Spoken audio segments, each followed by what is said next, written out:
class 10 revision 1 3 নম্বর প্রশ্নটো 3 নম্বর প্রশ্নটো কি দিয়া আছে খালি ঠাই পুরোয়া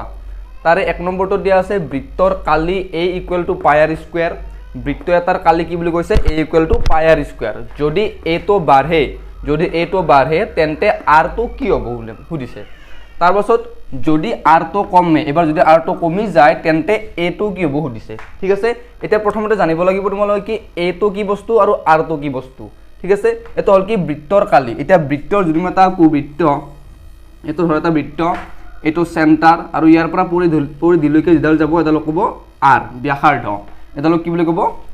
r বুলি কব মানে ব্যাসাৰ্ধ এডাল কি বুলি কয় r বুলি কয় আৰু a মানে হল কি এৰিয়া কালি কি বুলি কয় ইংলিছত এৰিয়া বুলি কয় গটিকে a মানে হল এৰিয়া এৰিয়া কি কয় এইখিনি বস্তু মানে বৃত্তটো যিমান ঠাই আগুৰি আছে এইখিনি কব এৰিয়া ক্লিয়াৰ হৈ গৈছে মানে a মানে হল এৰিয়া কালিখিনি যিখিনি ঠাই আগুৰি আছে বৃত্তটো হেতো এৰিয়া আৰু বৃত্তৰ কেন্দ্ৰৰ পৰা পৰিধিলৈকে যোৱা ৰেখাডাল কি বুলি কব ব্যাসাৰ্ধ বুলি কব r হৈছে এতিয়া যদি প্ৰথমতে কি কৈছে যদি a তো বাঢ়ে তাৰ মানে যদি এৰিয়াটো বাঢ়ি যায় মানে কালিখিনি যদি বাঢ়ি যায় এতিয়া কালিখিনি ইয়াৰ যদি কালিখিনি মই বঢ়াই দিওঁ তেতিয়ালে বৃত্তটো বাঢ়ি যাব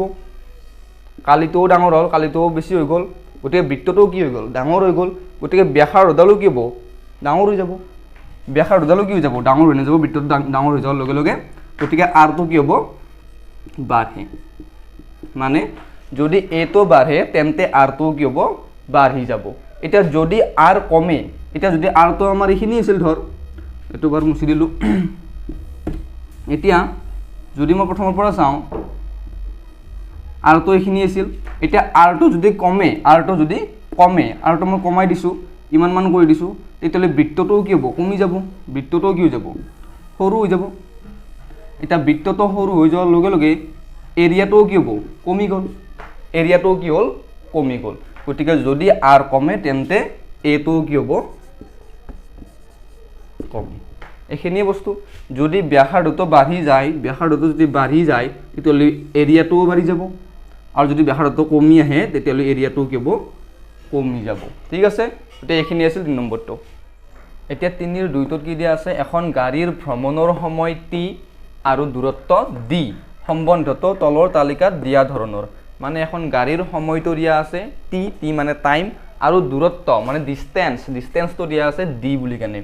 এটা এখন তালিকাত দিয়া আছে বস্তুখিনি চাবাচোন প্ৰথমতে টাইমটো কি দিয়া আছে 1 বা 1 আৱাৰ বুলি ধৰা 1 ঘণ্টা বুলি ধৰা 1 ঘণ্টাত ডিসটেন্স কিমান গৈছে 4 কিলোমিটাৰ ধৰ গৈছে 1 ঘণ্টাত কিমান যায় গাড়ীখনে 4 কিলোমিটাৰ যায় তেতিয়ালে 2 ঘণ্টাত কিমান কিলোমিটাৰ যাব 8 কিলোমিটাৰ যাব 3 ঘণ্টাত 12 কিলোমিটাৰ 4 ঘণ্টাত 16 কিলোমিটাৰ 5 ঘণ্টাত 20 কিলোমিটাৰ এনেকৈ যায় আছে ঠিক আছে এতিয়া এখিনি চাই কেনে এখন তালিকাখন চাই কেনে তোমাক খালি ঠাই কেইটামান পূৰণ কৰিব দিছে খালি ঠাই কেইটাত কি আছে a তো কি আছে t আৰু d এ খালি ঠাই ভাবে বিচৰণ কৰে এটা t মানে টাইম আৰু ডিসটেন্স তো কি ভাবে বিচৰণ কৰিছে হেতু দিছে তোমালোকক ঠিক আছে এতিয়া কি ভাবে বিচৰণ কৰে কেনেকৈ গম পাম এটা থাকে প্ৰত্যক্ষ বিচৰণ এটা থাকে পৰোক্ষ বিচৰণ প্ৰত্যক্ষ মানে কি এটা যদি বাঢ়ি যায় তেতিয়ালে আনটো বাঢ়ি যাব আৰু পৰোক্ষ মানে হল কি এটা যদি বাঢ়ি যায় তেতিয়ালে আনটো কি হ'ব কমি যাব তেতিয়ালে তো পৰোক্ষ বুলি কয় যত এটা বাঢ়ি গলে আনটো বাঢ়ি যায় হেতক প্ৰত্যক্ষ আৰু যত এটা বাঢ়ি গলে আনটো কমি যায় হেতক পৰোক্ষ এটা ইয়াতে যদি তোমালোক লক্ষ্য কৰা টাইমটো যিমানে বাঢ়ি গৈ আছে সিমানে ডিসটেন্সটো বাঢ়ি যায় আছে হয় তাৰ কাৰণে ইয়াতে কি হ'ব প্ৰত্যক্ষ হ'ব মানে এটা বাঢ়ি গলে আনটো বাঢ়ি যায় গতে প্ৰত্যক্ষভাৱে বিচৰণ কৰে এতিয়া বিটোত কি আছে বিটোত আছে t = 6 হলে d = কিমান হ'ব t মানে টাইমটো যদি 6 হয় 6 ক'ত আছে চোৱাচোন টাইমটো 6 আছে ইয়াতে গটে d তো তেতিয়া হলে কি হ'ব গটে টাইমটো যদি 6 হয় তেতিয়ালে d তো কিমান হ'ব ইয়াতে কিমান হ'ব হেতু দিছে ভালদৰে যদি লক্ষ্য কৰা তোমালোকে চাবা ওপৰত 1 কৈ বাঢ়ি যায় আছে 1 ৰ পিছত 2 2 ৰ পিছত 3 3 ৰ পিছত 4 এনেকৈ 1 কে যায় আছে আৰু তলত d তোত কি হৈ আছে d তোত 4 কে যায় আছে d তোত প্ৰথমতে 4 তাৰ পিছত 8 12 16 এনেকৈ 4 কে যায় আছে গটিকে t তো যদি 6 হয় তেনে হলে d তোত কিমান হ'ব 4 ৰ পিছত 8 হৈছে 8 ৰ পিছত 12 হৈছে 12 ৰ পিছত 16 16 ৰ পিছত 20 হৈছে 20 ৰ পিছত কি হ'ব 4 প্লাস কৰি দিয়া 20 প্লাস 4 কিমান 24 গটে ইয়াতে কিমান হ'ব 24 হ'ল গটে t = 6 হলে d তো কিমান হ'ব 24 হ'ব হৈছে তাৰ পিছত d তো যদি 28 হয় d তো 28 হয় তেনে হলে t তো কিমান হ'ব এটা d তো 28 ক'ত আছে d তো 28 আছে ইয়াতে হয় গতিকে ডিটো যদি 28 ইয়াতে আছে তেতিয়াহ'লে টিটো কি হ'ব ইয়াতে কি হ'ব ইয়াতে 1 1 কৈ যাই আছিল গতিকে 6 ৰ পিছত কি পাব 7 পাব গতিকে ইয়াতে কি হ'ল 7 হ'ল মানে ডিটো যদি 28 হয় তেতিয়াহ'লে টিটো কি হ'ব 7 হ'ব এতিয়া লাষ্ট ডিটো কি আছে ডিটোৰ আছে যদি ডিসটেন্সটো ডিটো যদি 36 হয় তেনেহ'লে টিটো কিমান হ'ব গতিকে ডিসটেন্সটো 36 ক'ত আছে চোৱা